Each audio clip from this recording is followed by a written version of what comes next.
Pornhub plans to block access to its website in Indiana and Kentucky in response to age verification laws designed to prevent children from accessing adult websites. The laws generally require adults to upload some form of government ID to prove they're 18 or older. The company implemented ID-based age verification in Louisiana last year and says traffic dropped by 80% as a result. So far, Pornhub access has been blocked in states including Texas, North Carolina, Montana, Mississippi, Virginia, Arkansas, and Utah.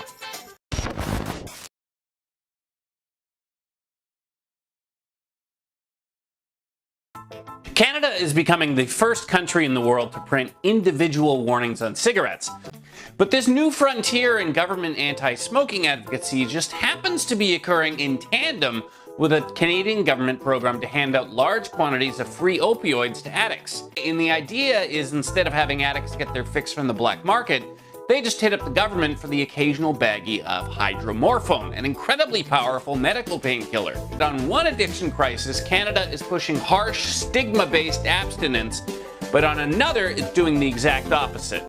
So some teenagers got handed these at a BC high school after a presentation about drugs. That's a safer snorting kit, and it's a small bag of sterilized drug paraphernalia. There's even a little booklet telling you what kind of drugs you can snort and some tips on how to do it.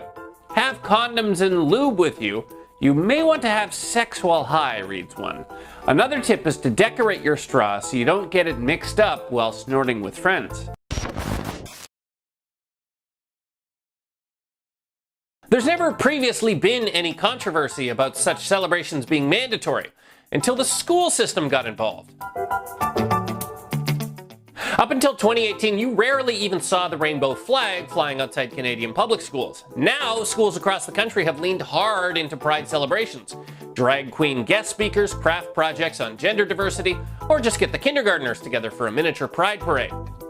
This is causing some backlash, with Christian and Muslim communities starting to keep their kids home on Pride-heavy school days, which has prompted education ministers in at least 2 provinces to say that actually Pride is not optional.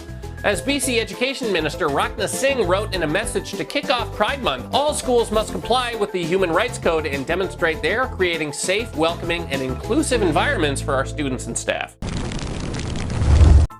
This is a picture posted by the City of Waterloo.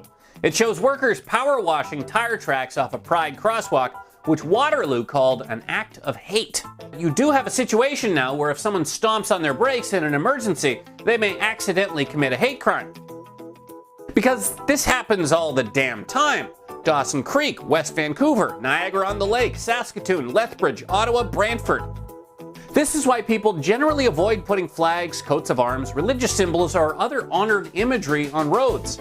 It's going to get tarnished, and if a reactionary wants to damage it, you're making it very easy for them.